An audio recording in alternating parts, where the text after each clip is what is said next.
Hello everyone and welcome back to Arctic Retro. In this video I'm gonna take a look at this little computer from the 80s. It's a Sinclair ZX80.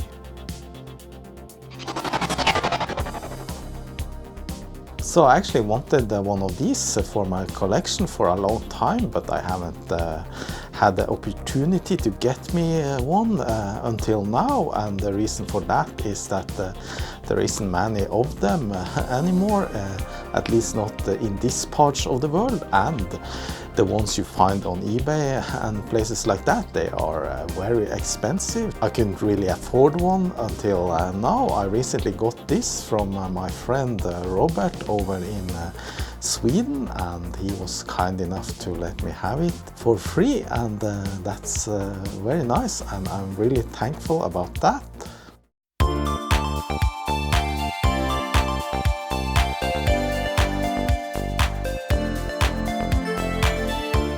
So what's special about this machine is that it's the first microcomputer from Sinclair in the UK, and one of the first microcomputers overall in the UK, meant for the home market.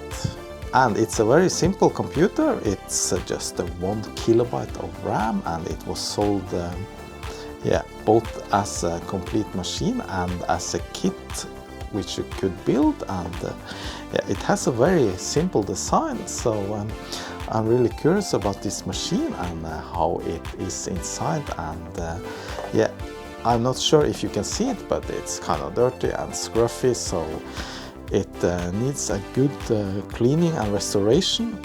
Let's take a closer look at the machine. Very small and very basic.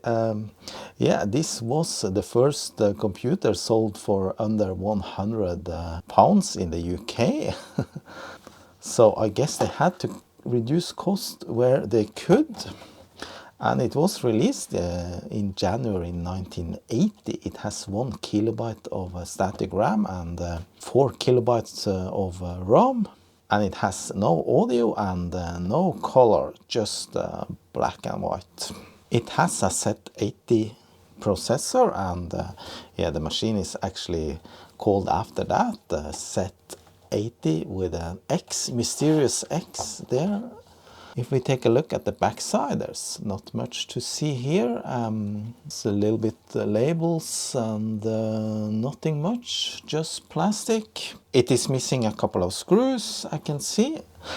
I have briefly tested it, and although I couldn't get a stable picture on my television, it did work. I could see that the cursor blinked and I could type letters. The machine comes with the built-in basic programming language. If we take a look at the back side, there's not much to it. There's an expansion port there. There's an RF modulator output, and there's power input and cassette in and out. I mean tape audio in and out. So this machine preceded the ZX81 that came later, and you could actually buy upgrade for this with the ROMs necessary to upgrade it to a ZX81. It is a bit dirty and a little bit yellow here and there. I don't know if that's stained or if it's some yellowing. That needs to be retrobrighted. I'm not really sure. I'm gonna clean it up. It has this very thin membrane type keyboard, touch keyboard. The machine came without nothing, so I have no other things for this, not even a power supply, but it uses a 9-volt DC input. I have one here for a ZX81.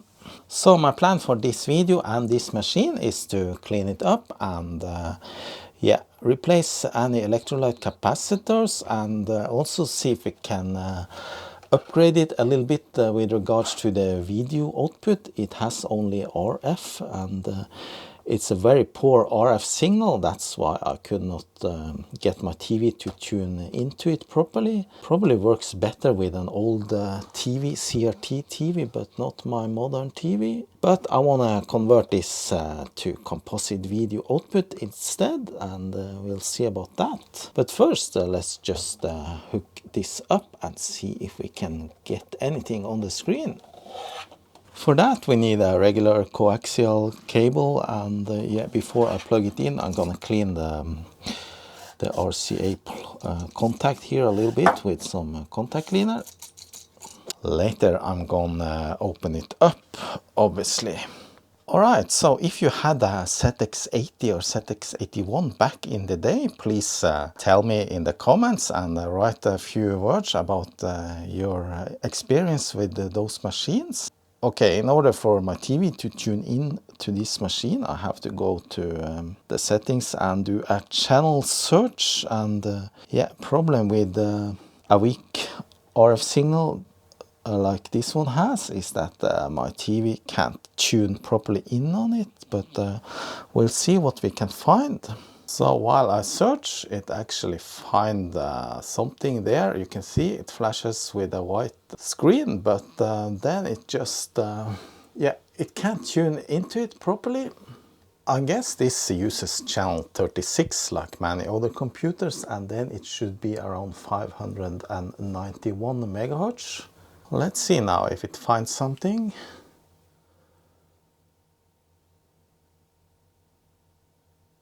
No, it just went straight past. See if I fine tune now, it actually finds something white background, which this machine in fact has. So let me unplug it and see if that disappears.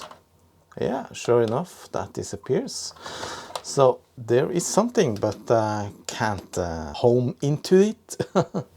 And actually there you can see now the cursor is blinking. However, it's not possible to read anything. Yeah, and if I type something, you can see things change. So definitely there is life in this machine. Alright, I'm gonna take the machine apart and we'll take a look inside. Yeah, it just has two flat head screws here, and those screws have nuts on the back.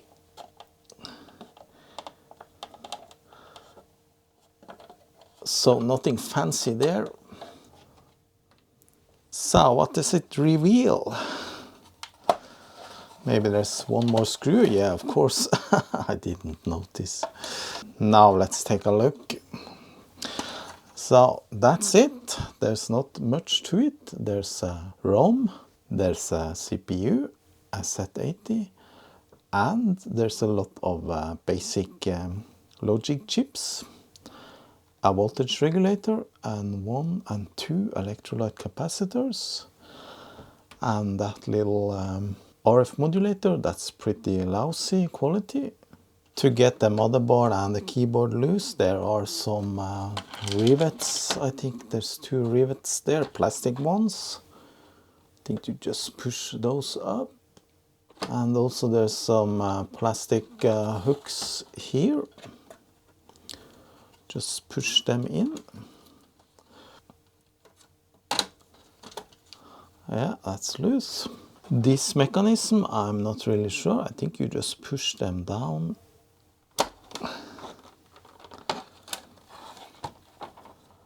That's just some plastic cylinder, and now we should be able to take off those rivets there. And as you can see, the keyboard is on the PCB itself, so that's just one piece. Of course, that also means that it's difficult to replace the keyboard membrane on these. I'm sure you can do it. I'm not really sure how, but doesn't seem easy to come off. Maybe it's just glued on. You have to rip it off and yeah, replace it with a new one, perhaps. Okay, there's a couple things I'm gonna do now, and first of all, I'm gonna clean this plastic parts and clean the PCB itself. It's a yeah, quite dirty here and there. Then I'm gonna replace the two capacitors and the voltage regulator. Also gonna clean up these contacts, and also they are a little bit loose, so see if I can fix that some way by pushing down the metal contacts there. The actual contact for the RF is looking quite bad, so no wonder maybe there's a bad contact. Let me just clean it up. Use a little steel or brass metal brush.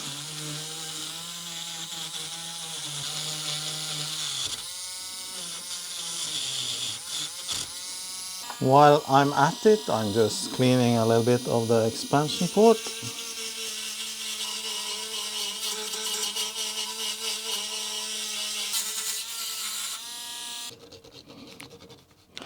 Oh yeah, that's black. Using a fiberglass pen makes them really shiny as well. The inside of the contact might be oxidized, so using a little bit of deoxit or oxide clean, as it's called here. The metal on these contacts, it's really black, so this definitely needs to be cleaned up. And this is on the overside. I guess if they're just as black on the inside, then that might severely change the performance. Yeah, look at that. That removes that layer of dirt. Nice to see that all the chips are in sockets. Just gonna clean off the PCB with a little bit of alcohol and some yeah, elbow grease. I mean Q-tips. Yeah, a lot of dirt. Just to remove any dirt on the contacts, I'm just using this little round file.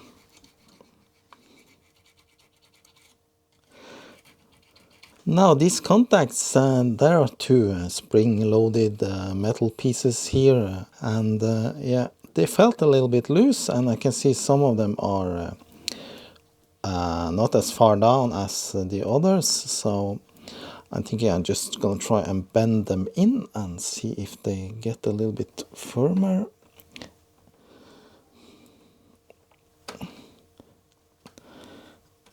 For these to be worn out like this, I think this machine has seen a lot of use. Yeah, now they feel a little bit more firm. I think that's enough with the cleaning of the motherboard. Now I'm going to take the covers down to my sink and see if I can remove these black stains and get these better looking. Also thinking about removing this dirty old foam here. Yeah, I'm just going to remove it. It's almost disintegrated anyway, so I'm going to replace that with something else. You see all this dirt here stuck in that glue.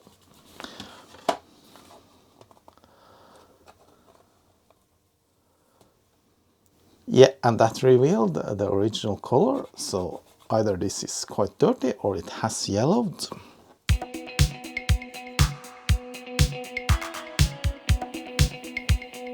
While I wait for the plastic part to dry up, I'm gonna replace the 5-volt regulator and the two electrolyte capacitors. So the regulator is probably just fine. I'm just gonna replace it just to get a new one in the machine. Yeah, it's 5.08 volts and the input is 9.9. Yeah, no need to replace this actually, but I'm gonna do it while I'm here to get the newer one. So this is a brand new 1.5 amps regulator.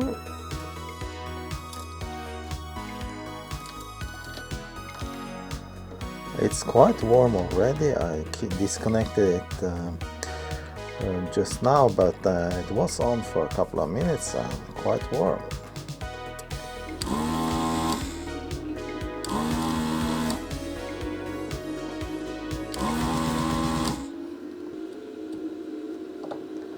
So now I'm just gonna bend the legs like that, so it will go in the same way.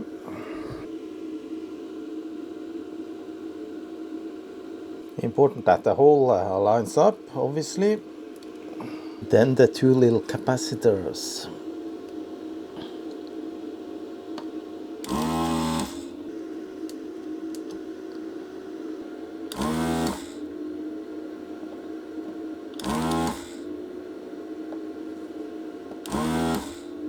Alright, so let's see if we can fit this.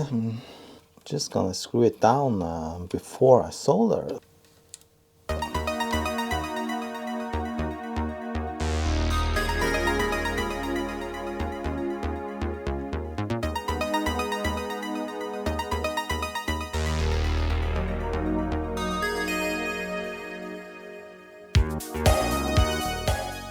Then I unscrewed it again and I apply a little bit of thermal paste under it.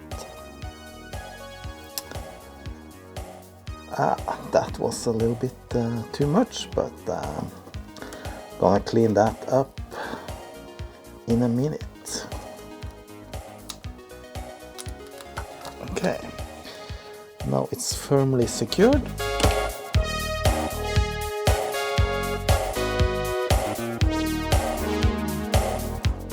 The two little capacitors, I'm going to check if I have those values. That's a 22 microfarad 16 volts and 1 microfarad 100 volt. That was a little bit strange. Why does it need 100 volt? It's like I suspect that this machine has been recapped before.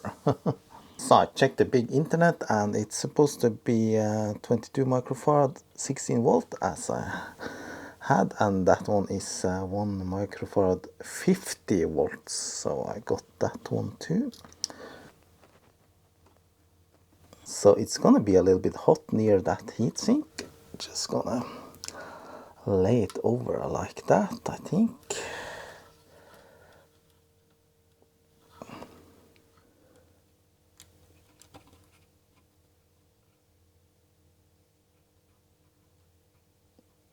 A little bit more soldering and we are done.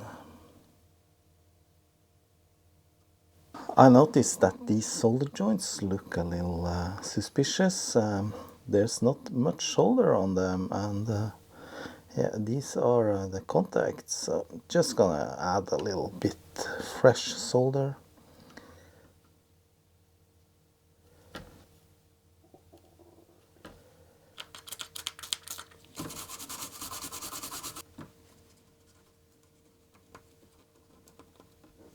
Now, after cleaning this, I tested it a little bit, but the signal was just as bad as before. So I really need to make a modification to this to convert it into outputting a composite video signal. And the composite video modification is something that's often done with these old machines to get them up to be usable with modern TVs and getting a better video signal than this lousy RF. There are several types of modifications you can do to these kinds of machines. The thing is that this machine actually has a composite video signal sort of already, and that's the signal that comes in here, and it gets converted to a RF signal with this box, and that's the problem here. This box no longer functions, or it was of bad quality from the start, and now it produces too weak signal, can't be used on my TV. So actually we can remove the whole box, but since it already has a connector here it's a good idea to just leave it, but we're gonna cut it out of the circuit so that it no longer functions, and then we're gonna make a small modification with a transistor that sits inside here instead. And yeah, let's take a look at the circuit. So this is the modification I'm gonna use. It's a very simple one. It's a very simple circuit. It consists of one simple transistor and one resistor, and potentially one more resistor, depending on how the signal turns out.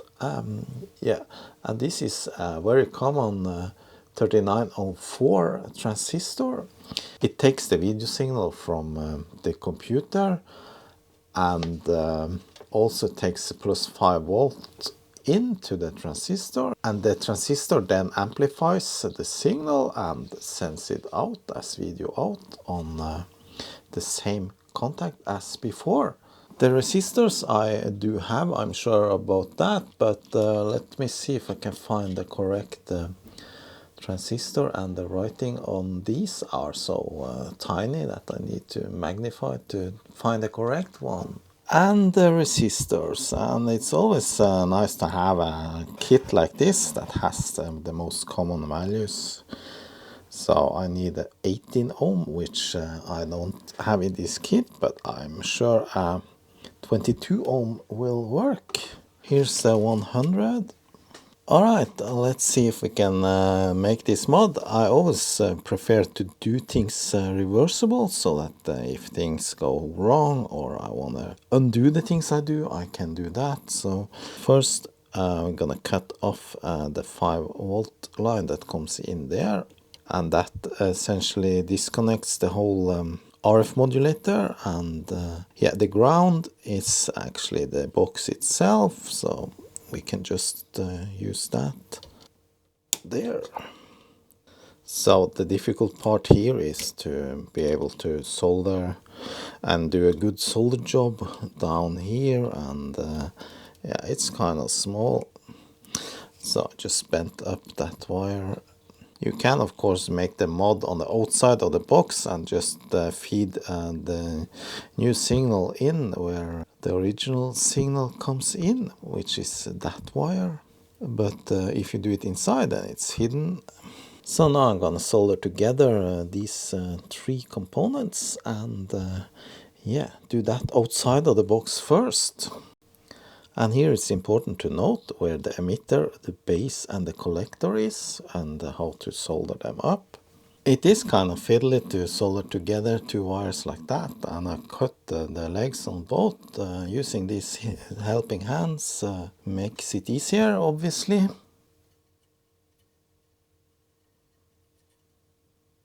Alright, so now these 2 resistors are soldered together at the emitter, and I think I might have cut the collector pin a little short. See if I can reach.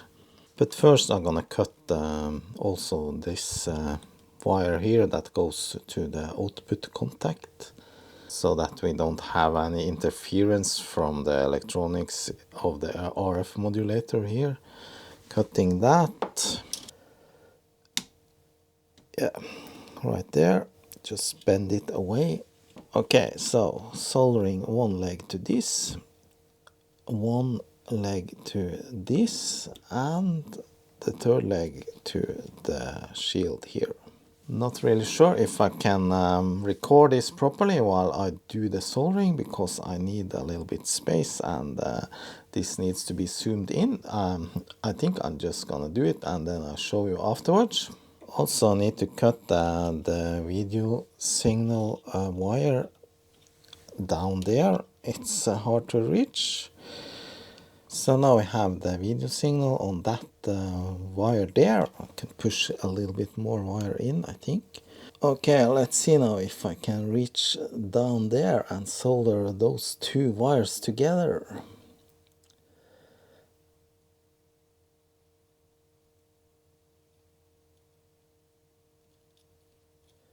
Yes.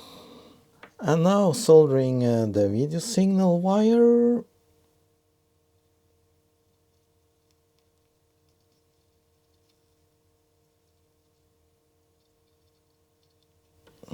Yes, the 100 ohm resistor, and that's going to the ground. I just solder it in here, I think.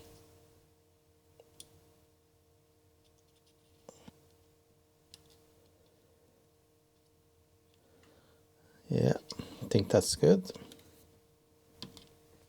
Okay, finally this resistor here goes over to the contact.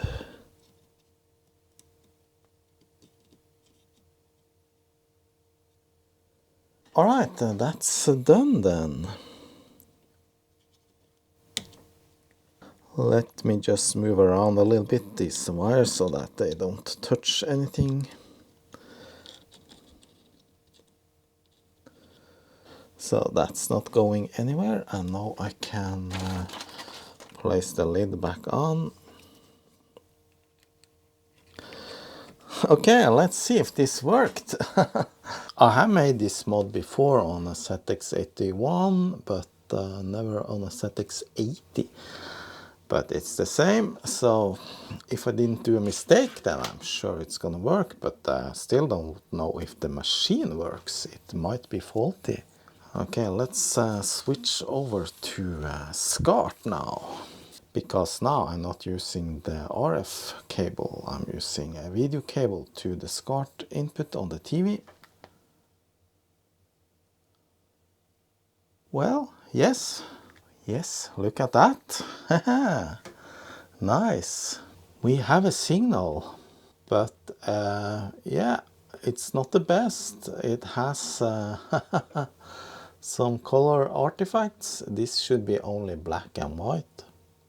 But at least it is a video signal that can be handled and we can see what we type. So now it actually changed a little bit. It's not a lot of colors, it's just gray, but it's still a little bit difficult to see what I'm typing. I can see the K there, and I type 10 print. Alright, so we have a composite video signal, but it is kind of unusable, so I'm thinking that the resistor value there, the 18K, I think that is wrong. I used the 22K. Maybe we should have used a higher value, so I'm going to try and replace that with another resistor, higher valued. I'm just going to test holding a resistor in parallel and see if that changes the picture. It looks like the picture is way too strong now, and it's get overblown with white color. Yeah. Okay, that's much better. Yeah, that's much better. Instead of replacing the resistor with a new one, I just added another 22 ohms, and now that's totally 44 ohms because they are in series. Just gonna have a little bit of a heat shrink tube over there.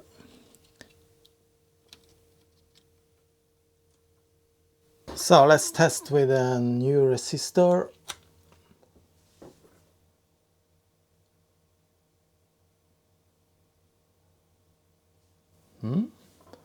Yeah, now it's much better. Still has a little bit of some colors. Unwanted colors.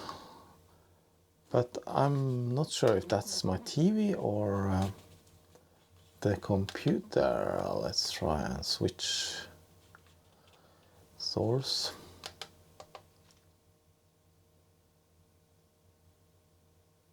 Yeah, no, it's just gray, so I mean that's perfectly acceptable. I don't want it too bright either. Maybe I should have gone for a little bit higher resistance than that. Yeah, I might do that, but for now I think that's acceptable. That flashing when you turn the machine on, not really sure if that is the TV or it's the machine. Might easily be the TV. Doesn't like the signal. If I switch source, you see it tries to sync, but yeah. So let's write a small program here. 10. And the screen on these machines, it flashes for every key press because because the machine is so simple that it can't process the key presses while outputting video. So whenever you press a key, it actually turns off the video signal and then on again. Print. Yeah, the keyboard just works fine, so that's good. Let's figure out how to type here.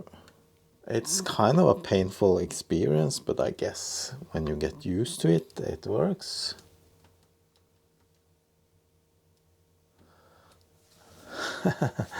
Yes! My first program on a Sinclair ZX80. Nice!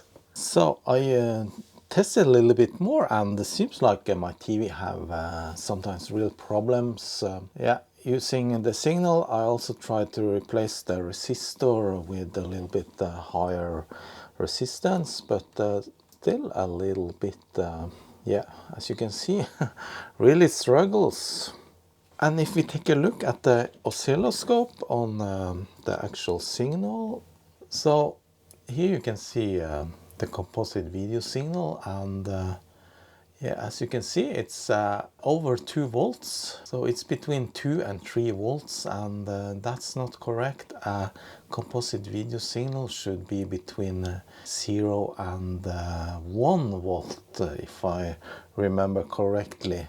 Let me compare it to the output from this Sinclair ZX Spectrum. This has a really good picture. This is a modern replica of a ZX Spectrum with all new parts. I built this in a video a while back. You can check that out if you want to see that. So let's see how that signal looks. Yeah, and here we can see something completely different. This on this machine, the signal is around 0 volts up to yeah, a little over 1 volt. Clearly there's something wrong with the signal from the ZX80.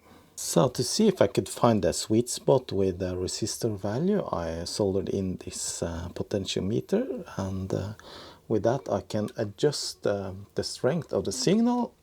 Sorry about the flickering, it's because I'm filming right against that white screen, and yeah, now if I adjust, I can manage to tune the strength of the signal, and yeah, still it seems a little bit unstable. If I find a good value like that, then if I turn off the machine and on again, then it starts flickering. So probably this simple mod is not enough to get a good composite video signal out of this machine. Anyway, I think I'll just leave it with that. Yeah, this is perfectly acceptable. If I have to turn the TV on and off a couple of times to get it stable, that's okay. I'm gonna leave it as is. So now I'm actually gonna assemble the machine again and then see if we can load some programs onto it. Just one thing I want to mention, and that the ZX80 has an option to reverse the video, I mean inverse it. So now I have reversed it. It's black background and white text, and that actually looks better in my mind. How do you do that? Well, there's a jumper or an option on the back side of the PCB. And here you can see that option. You just move that wire link from that point over there, and it will invert the video signal. So now I just moved it back. Just want to have it original, white background. The case parts came out rather nice, but now that they are cleaned up, removed all the black marks, I see that there are some yellowings, there's some yellow streaks, and yeah, that's something that can't be cleaned off. I could try some retro brighting here, but I choose to not. Now as the sun is back here in the Arctic, I'm gonna use my method for retrobrighting, that is leaving it out in the sun for hours after hours. So I just put some computer parts or computers outside when it's sunny, and takes perhaps 40 hours. But if the weather is good and I have no rush, then I can just do that. Take them in at night, of course, because might start raining or something. You never know. Okay, so I removed that ugly foam rubbery thing that was under it. I'm just gonna place a couple of blank rubber feet here.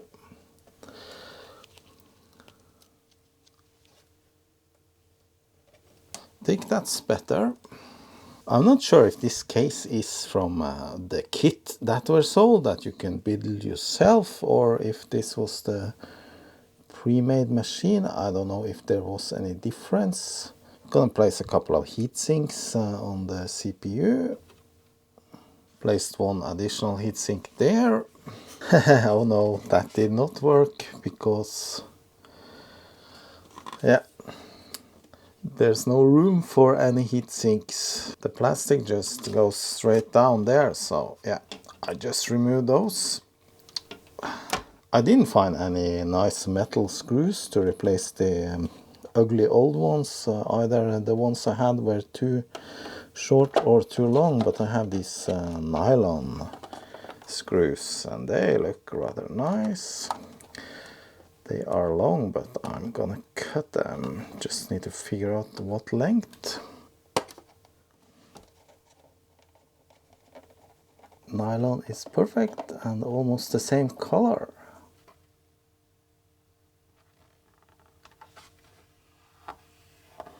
Let's see if we can load something on this machine. I have this SVI CAS device that uses SD memory card, and I found a couple of programs. This is just a 1K machine, so there isn't much you can load on this. It has to be less than 1K. So this actually has support for the ZX80. Let's try now. I selected Space Invaders 1K. Not really sure how you can fit Space Invaders into 1K. Okay.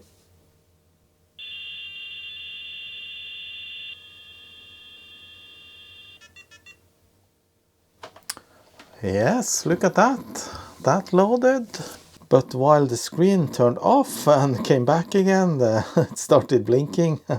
So that's a basic program, but that's not a Space Invaders game. That seems like just a few lines of basic code. I don't think that's any Space Invaders game. We can try and run it.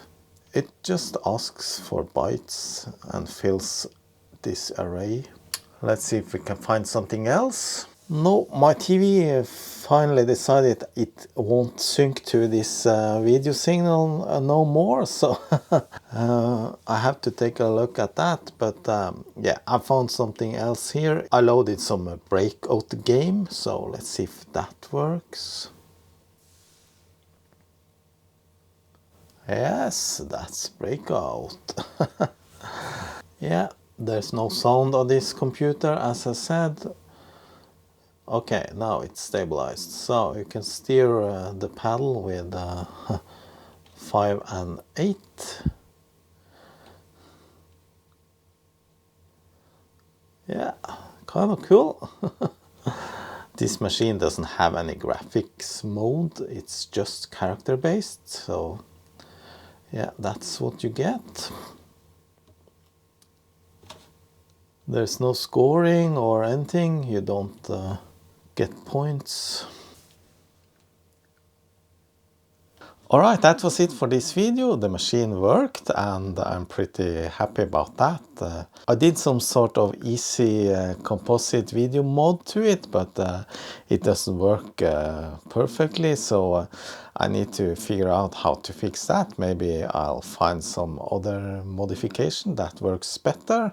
Besides that, I'm really happy to have a ZX80 in my collection now. It's not like I'm gonna use it for anything. It's just gonna sit on display, but at least I had a good time now making this video. So I hope you too had a good time, and yeah, If you like my videos, then I really appreciate if you take the time to press the like, and if you want to subscribe, then I'll be even happier. So with that, I just want to say thanks for watching, and a special thanks to my Patreons.